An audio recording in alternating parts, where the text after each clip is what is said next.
menurut saya sih usil sekali ide ini. Iya. Jadi Iya, Bang. yang tadinya kelor ini hanya berakhir di meja makan, Iya. jadi sayur bening. Iya. Tapi Pak Nasrin memasukkannya dalam kemasan. Tiga ini yang aneh gitu loh, dari Jerman. Datang cari daun kelor di NTB dan mintanya 1 ton dalam 1 bulan. Berbagi cerita untuk saling inspirasi. YS Podcast. Ini di part kedua. Ini setelah mendengar kisahnya Pak Nasrin dari lulusan SMP pergi merantau ke Makassar. Di Makassar butuh waktu hanya setahun belajar sehingga menjadi ke Surabaya. Posisi di Surabaya sudah nyaman sebenarnya menjadi wakil direktur sebuah perusahaan. Tapi karena niat ingin membangun daerah, akhirnya meminta ke NTB dan dia memutuskan ke Lombok. Ya. Melihat pertama kali Pak Nasrin potensi yang ada di Lombok atau di NTB kita, mulai dari di Bima Dompu kemudian sampai di sini. Pak Nasrin kan pasti membidik, melihat ada sesuatu ini yang perlu dikembangkan di sini gitu. Jadi begitu dipindahkan ke kantor sini, ke distributor tunggal di Bali Nusra, hal pertama yang Pak Nasrin lakukan apa Pak Nasrin? Yang pertama adalah merekrut tenaga kerja. Ya. Jadi saya merekrut waktu itu Bang Yusron 35 orang. 35 langsung. Semuanya S1. Ya. Saat itu pendidikan masih apa? Iya, ya Pak. Masih SMP. Nah, gitu. Jadi tahun 93 itu saya pertama begitu itu yang karena memang niat saya mengundurkan diri dari jabatan wakil direktur walaupun pada saat itu gaji saya sudah 1 juta. Saya sudah dapat fasilitas rumah sendiri, dapat mobil dari perusahaan. Seluruh biaya hidup saya sudah tidak ada lah. Pokoknya duit itu saya yang kelola gitu ya. Omset kita sudah sampai 1 M waktu itu tahun 93 gitu ya. Nah, saya minta untuk mengundurkan diri gitu kan. Saya mulai dari sini. Apa yang pertama yang saya lakukan di sini? Adalah saya melihat bahwa begitu banyak lapangan kerja begitu banyak tenaga kerja yang nganggur. Mohon maaf sehingga kita banyak mengekspor TKI waktu itu. Betul. Itu yang pertama yang saya lihat. Kenapa potensi ini tidak dikembangkan menjadi sesuatu yang memang bisa memberikan mereka tinggal di sini dapat hasil sendiri dan memang mereka bisa mensejahterakan dengan itu. Nah, itu niat pertama saya. Nah, untuk itu saya melakukan mengurus izin dulu ya. Saya dirikanlah perusahaan buat akte namanya Tri Utami Jaya. Jadi itu yang dipakai sampai hari ini gitu ya. Jadi Tri Utami Jaya itu adalah 3 orang yang ingin maju dan berkembang. Itulah Tri Utami Jaya. Jadi Tri itu adalah 3, jadi saya, istri saya, sama ada karyawan saya. Itulah 3 pendirinya. 3 pendiri ya. Ya, Utami itu yang utama. Gitu kan. Jadi yang utama dan Jaya ingin maju. Tapi kalau ditanya gitu kan, apa Tri Utami itu nama istri saya gitu kan. Itu sebagai bentuk karena saya yang tadi kalau dibalik pria sukses banyak orang yang kecewa, ternyata dibalik seorang istri suami hebat itu ada istri hebat di belakangnya gitu ya. Nah, itu jadi istri itulah jadi nama perusahaan saya Tri Utami Jaya. Nah, yang kedua setelah mendirikan itu usaha, yang kedua adalah sumber daya manusianya. Kita punya sumber daya manusia. Makanya saya buka lapangan kerja untuk membuka 35 orang sarjana untuk jabatan kepala cabang, kepala pemasaran, administrasi, bendahara. Saya buka di Mataram, Lombok Barat, Lombok Tengah, Lombok Timur, Sumbawa, Bima waktu itu. Jadi ada 6 dikali dengan 5 ada 30 ditambah dengan yang di staf pusat itu 5. Jadi 35 orang. 35. Itu. Akhirnya berkembang, Bang. Jadi ada yang SH, pokoknya semua lah gitu ya. Saya waktu itu masih SMP gitu ya, 93. Lulusan SMP memimpin orang-orang yang S1. Jadi waktu itu selain daripada pendidikan di atas saya, usia di atas saya gitu kan, mereka pengalamannya tentu juga di atas saya gitu kan. Tapi saya enjoy aja gitu ya, karena disitulah saya bagaimana menjadikan manusia itu memanusiakan manusia, itulah yang saya pakai strategi. Jadi bukan karena perbedaan umur, perbedaan pendidikan, tapi kami adalah bersaudara. Tapi metode itu sejak awal tetap Pak Nasrin tetap saya pakai gitu. Akhirnya saya mengembangkan itu gitu 93. 94 orang pertama mungkin punya cerita orang kampung. Jadi ceritanya waktu 93 itu saya Agustus 93 ke sini. Oktober saya 27 Oktober saya bikin akte pendiriannya. Desember saya mudik ke kampung gitu ya. Ke Kilo gitu ya. Sekaligus memperkenalkan istri juga ke sana gitu kan. Ke orang tua gitu kan, sama keluarga, karena memang waktu nikah tidak ada yang hadir gitu ya. Sempat terbesit oleh pikiran bapak saya gitu. Nah, waktu saya kasih tahu keluarga di sini bahwa kamu sudah dirikan perusahaan CV di Lombok gitu, nggak ada yang percaya gitu. Bahkan yang bilang bahwa dari mana dia curi uang gitu kan, dalam tanda kutip gitu ya. Saya bilang padahal waktu itu saya lagi punya duit bang, mau pulang ke kampung itu mau minta restu dari bapak sama ibu gitu kan. Saya beli rumah atau beli mobil gitu kan. Akhirnya bapak saya bilang, udah nggak usah kamu beli rumah, gampang kalau beli rumah, beli mobil aja gitu. Maka Desember 2093 itu saya beli mobil bang. Jadi beli mobil second gitu kan. Dan pas bulan puasa Lebaran Maret 2094 saya mudik dengan menggunakan mobil sendiri, dan itu mungkin sejarah pertama di kampung. Seorang anak yang berangkatnya pakai tas kresek pulang pakai mobil gitu.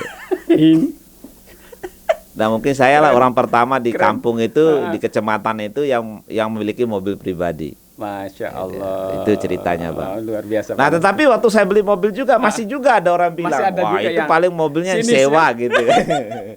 Iya. Akhirnya Maret 94 saya beli lagi gitu, mobil lagi gitu kan. Karena kebetulan karyawan makin banyak gitu kan, harus antar jemput ya, saya beli lagi mobil. Nah baru orang ngeh gitu. Oh ternyata memang benar Nasrin itu punya usaha gitu kan. Akhirnya percaya setelah ada akhirnya dua. Percaya setelah ada dua, dan saya semua sudah punya karyawan banyak gitu kan. Berjalan.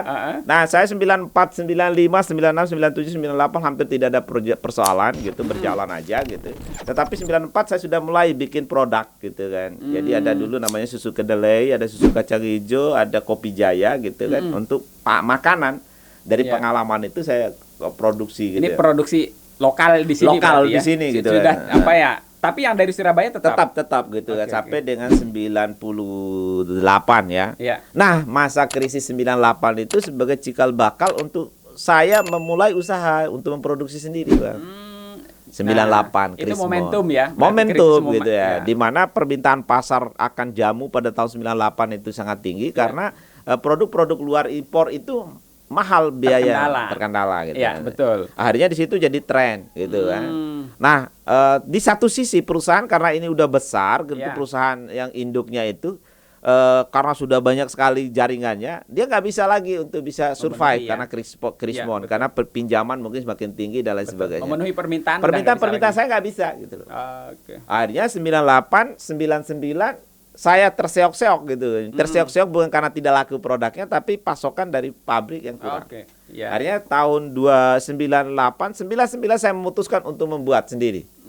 Dari hasil saya waktu di Makassar itu, saya produksi sendiri bang, dengan nama jamu Segitiga Emas waktu itu. Segitiga Emas. Ya, jadi saya produksi, akhirnya nggak bisa, gitu. Tahun 2000 izin POM TR saya satu-satu dan pertama di NTB itu adalah saya yang punya jamu TR itu, yang punya dari BPOM 2000. Akhirnya saya memproduksi sendiri dengan merek jamu Sehat Pinggang, Pegalino, Sehat Laki sama Sehat Wanita. 4 produk dengan ada yang bentuk bubuk, ada yang bentuk kapsul. Itu semua bahan dari sini? Dari semua. 100% itu dari NTB. Dari NTB. Ya, ada 50 bahan, Bang.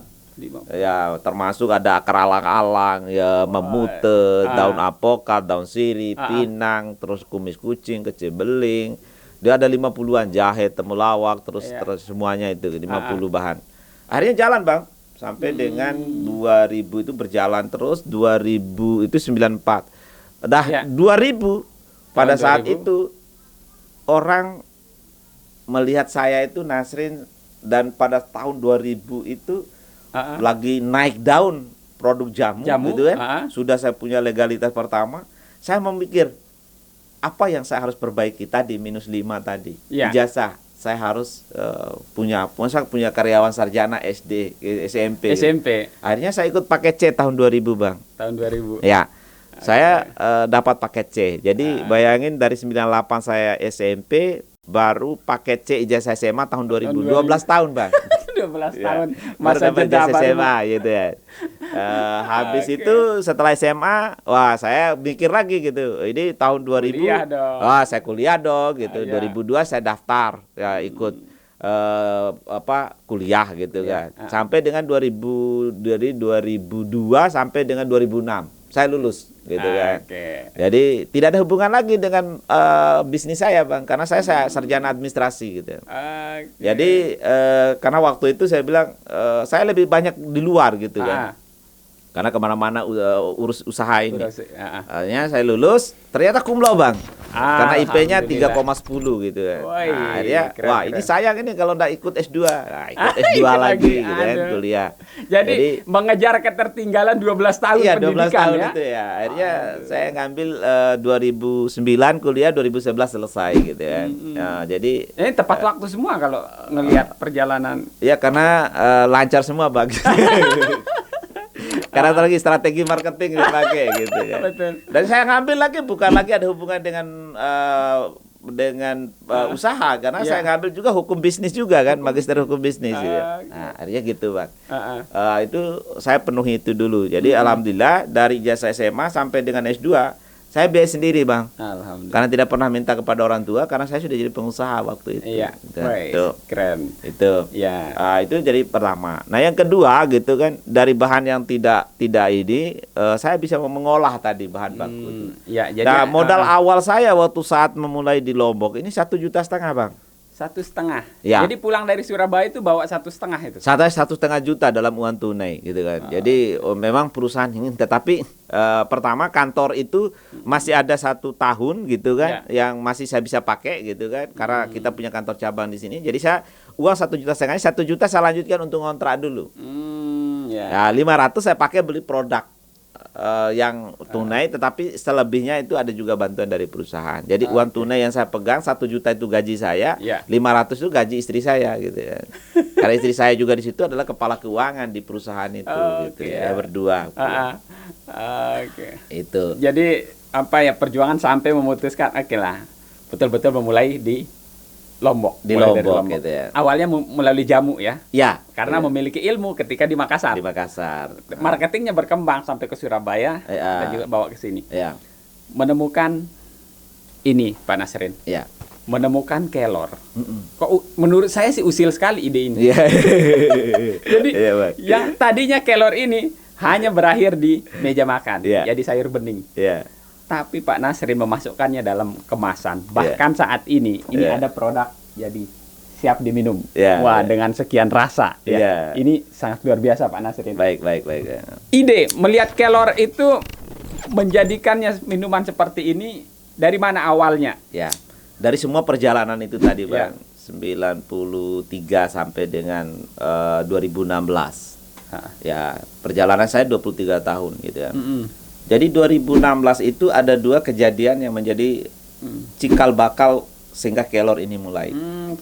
Jadi yang pertama, Bang, 2016 itu orang sudah lagi menggaungkan yang namanya marketing online. Marketing online. Ya, dulu muncullah beberapa marketplace itu. Sementara dalam tanda kutip bicara jamu ini bukan dari NTB, Bang. Bukan dari Lombok, bukan dari Sumbawa. Betul. Jawa. Jawa itu selalu jamu itu identik dengan Jawa. Betul. Gitu. Saya akan bersaing dengan raja-raja dan miliarder-miliarder sana. Nah, berapa kuatnya kita? Betul. Itu satu pada 2016.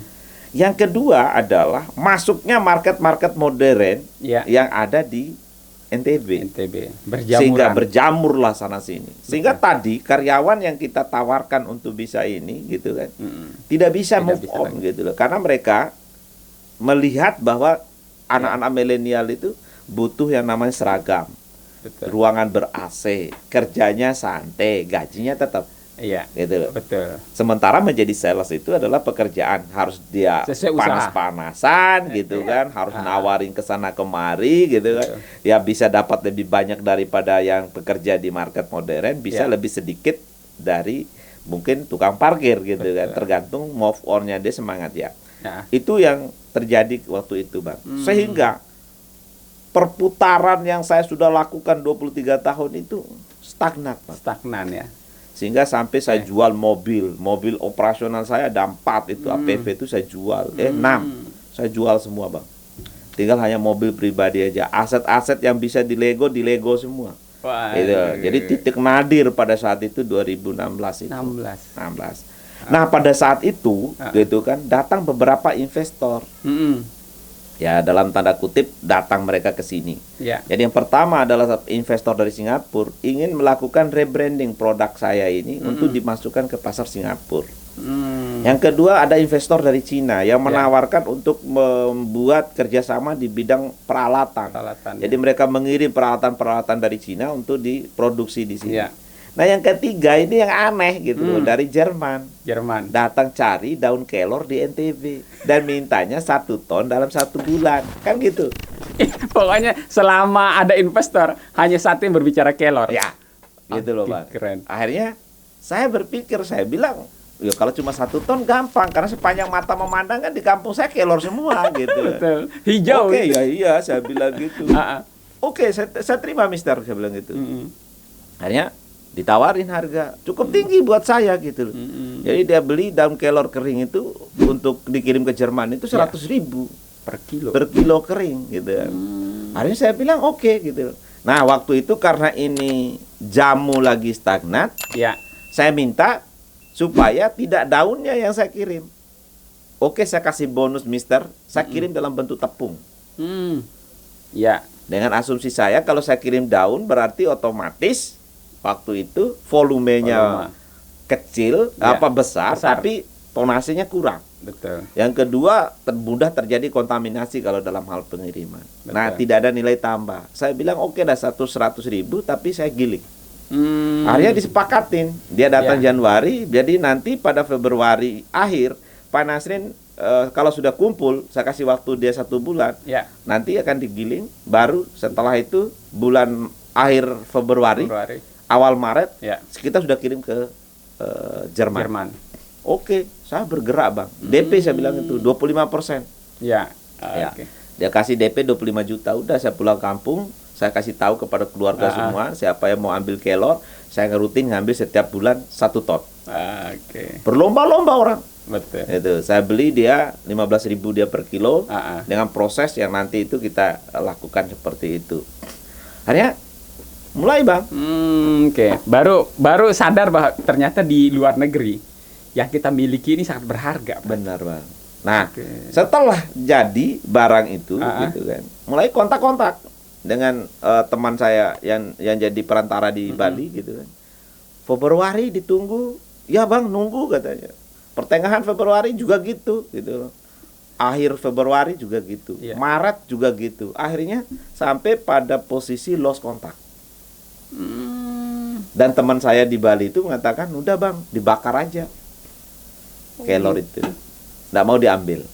Jadi kelor ini kecelakaan, Bang, bisnis kelor ini gitu. Saya kira sukses ekspornya ini. Oh ternyata lost kontak dengan orang Jerman itu. Dan sampai hari ini tidak pernah saya tahu di mana posisinya orang Jerman itu.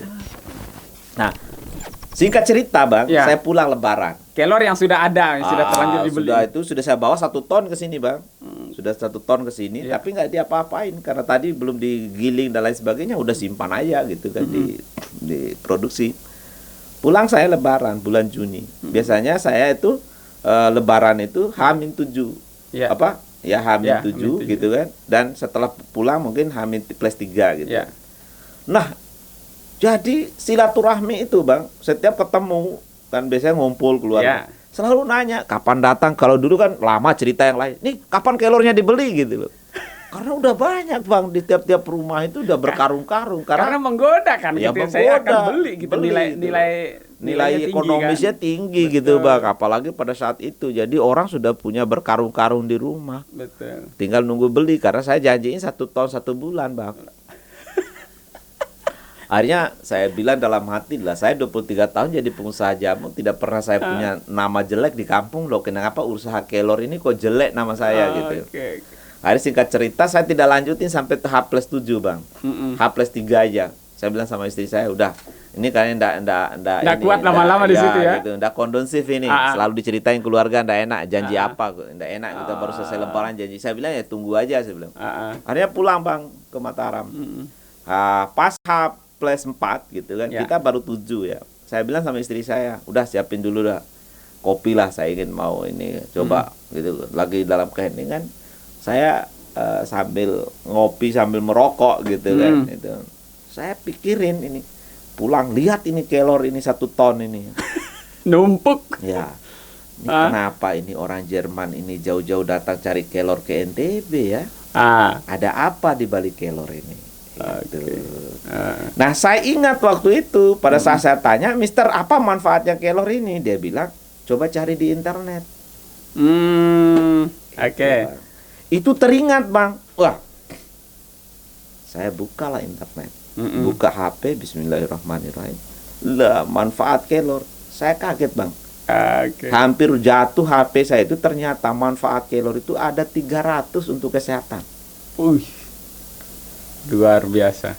Dan bahkan pemain bola dari Afrika Selatan, dari Amerika Latin itu ternyata menggunakan daun kelor. Maradona itu dia hebat, dia lari sekuat itu. Paraguay, Uruguay, mungkin termasuk Ronaldo dan Messi itu menggunakan moringa Bang, karena itu untuk menambah stamina-nya. Stamina ya. Bahkan Fidel Castro itu dia mengirim utusan itu untuk ke India untuk belajar tentang kelor, sehingga sekarang tidak ada lagi di Ethiopia itu atau di Afrika itu yang kelaparan, busung lapar, gizi buruk. Ternyata mereka sekarang mengkonsumsi kelor untuk mengatasi itu persoalan-persoalan stunting, gizi buruk dan busung lapar itu. Setelah tahu manfaatnya di internet, langsung terbayang 1 ton yang ada. Yes. Jadi begitu saya mikir, wow, ini luar biasa. Awalnya saya ingin campur dengan jamu Bang, jadi bahan baku jamu. Tapi waktu itu terbesit gitu, saya sambil menulis gitu loh. Kalau jadi jamu seperti apa, jadi teh seperti apa. Jadi jamu itu saya menemukan satu, jamu itu identik dengan kolonial Bang, orang tua. Betul. Yang kedua, mau dalam bentuk apapun jamu, orang selalu berpikir itu pahit. Yang ketiga adalah orang ingin minum jamu itu cash plum, ingin sembuh. Yang keempat itu adalah regulasi pemerintah. Itu saya menemukan. Jadi saya selalu nanya, Nasrin, apa kelebihan ini, apa kekurangan ini. Jadi selalu ada namanya kekurangan dan kelebihan itu saya catat. Nah, itu kekurangan dari jamu. Kelebihannya orang sudah familiar, enak gitu, apapun udahlah gitu, dilepas gitu aja. Tapi persaingannya gitu ya. Akhirnya kelor ini kalau jadi teh, maka tadi satu bisa masuk ke kaum kolonial, milenial. Terutama kita diuntungkan dengan jumlah milenial yang lebih banyak. Yang kedua, orang ke teh itu selalu bicara tidak 3 pahit, tapi paling sepet. Yang ketiga adalah orang tidak minta manfaat. Namanya teh gitu. Kalaupun itu ada manfaatnya, itu adalah bonus. Betul. Ini kan minuman ringan biasa.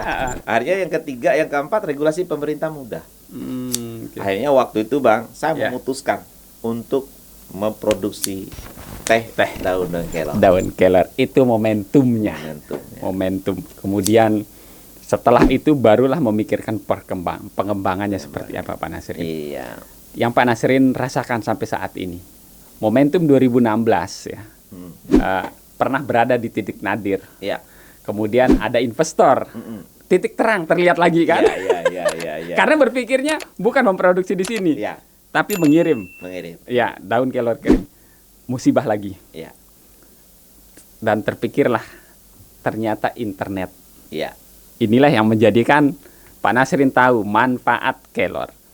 Sampai saat ini. Capaian Pak Nasrin memperkenalkan kelor ini sudah seperti apa Pak Nasrin? Di awalnya kendala banget ya.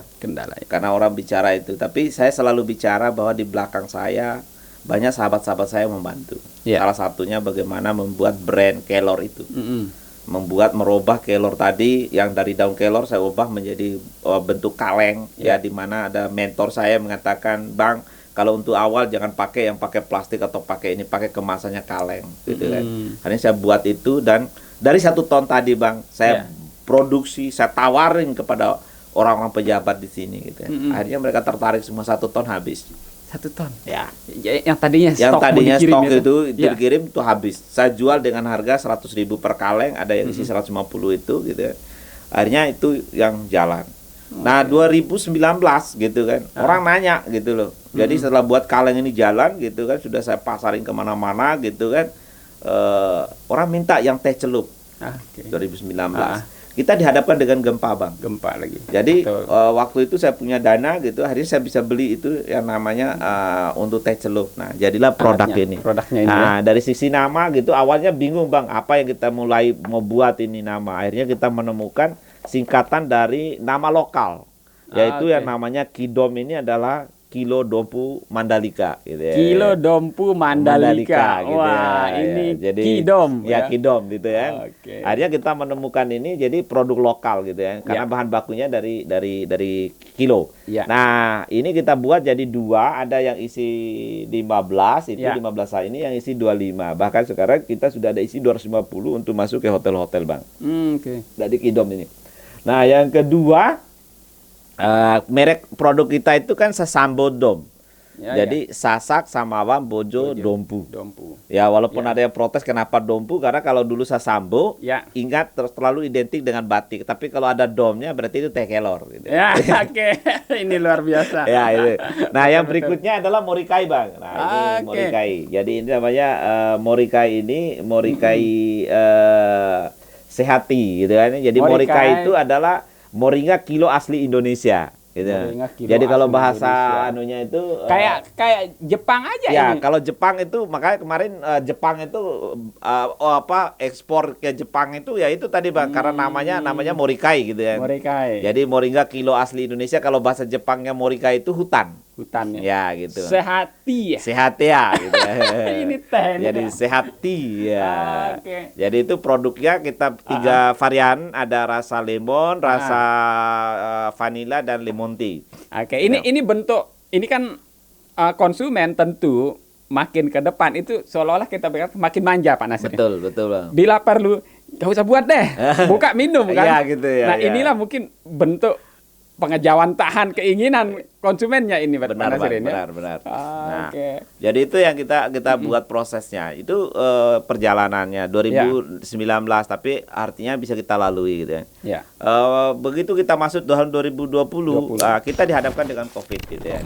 Tapi kita diuntungkan atau bersyukur dengan program JPS NTB Gemilang yang digarap oleh Pak Gubernur.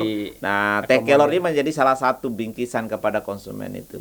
Nah, dari itu saya selalu berprinsip bahwa setiap nilai rupiah yang dihasilkan dari usaha itu selalu kita investasikan untuk bagaimana untuk pengembangan usaha. Nah, itu kita bangun pabriknya. Jadi pabrik itu diresmikan tanggal 11 Januari 2020 gitu. Nah, di 2021 ya kita seharusnya sudah ekspor dalam volume besar. Cuma karena memang kendala problemnya adalah dari sisi biaya ekspornya yang agak mahal. Tetapi untuk 2022 ini sudah mulai banyak titik terangnya. Nah, jadi awal Januari kemarin kita udah kerjasama dengan perusahaan yang di Singapura. Itu sudah kita punya, sudah kita kirim kemarin. Jadi kita juga sudah kirim juga ke Turki kemarin. Kita udah kirim ke Jepang. Nah, ini ada permintaan, insya Allah di pertengahan April ini gitu kan, mungkin akhir April kita udah kirim lagi ke Spanyol, Madrid. Permintaan luar biasa. Nah, itulah perjalanannya itu, Bang. Menjelajah dunia. Ya. Kita mendengar dunia tidak selebar daun kelor. Pak Nasir membuatnya apa sekarang? Ya, jadi dunia tidak selebar daun kelor, tapi kelor NTB akan menyebar ke seluruh dunia. Ini sangat luar biasa. Satu kebanggaan saya. Saya pernah menginap di sebuah hotel. Hotelnya cukup besar. Begitu biasanya kita temukan, mohon maaf ya, merek-merek teh terkenal gitu, kopi dan segala macam. Begitu saya buka, Wah, alhamdulillah. Saya bilang akhirnya bisa bangga bahwa produk yang diproduksi di sini itu hadir di tempat kita sendiri. Benar Bang. Kan kita sangat kayak ini Pak Nasrin, kita berada di sini atau juga produk yang dari luar gitu. Betul Bang. Nah ini sangat luar biasa Pak Nasrin. Harapannya Pak Nasrin ke depan terkait dengan Moringa Kidom ke depan ini mungkin pengembangan yang Pak Nasrin kira-kira ingin capai dalam waktu dekat ini apa Pak Nasrin? Ya, yang pertama Bang, kita ingin bagaimana menjadikan NTB sebagai pusat budidaya kelor dunia. Iya. Jadi bukan lagi bicara untuk mensuplai itu ke Indonesia, tapi kita sudah bicara tentang bagaimana melakukan budidaya sebagai pusat budidaya kelor dunia. Karena lahirnya kelor ini adalah berangkat dari budaya. Karena kita tiap hari mengkonsumsi kelor, kenapa yang menjadi bahan pokok kita gitu loh, tidak bisa dikembangkan menjadi sesuatu produk yang bisa bermanfaat bagi orang lain. Tentunya kita untuk mencapai itu kita harus melakukan suatu kegiatan yang secara bersama-sama dengan kolaborasi yang namanya ABGCI. Jadi akademisi, bisnismen, good government, social society, dan inovatif.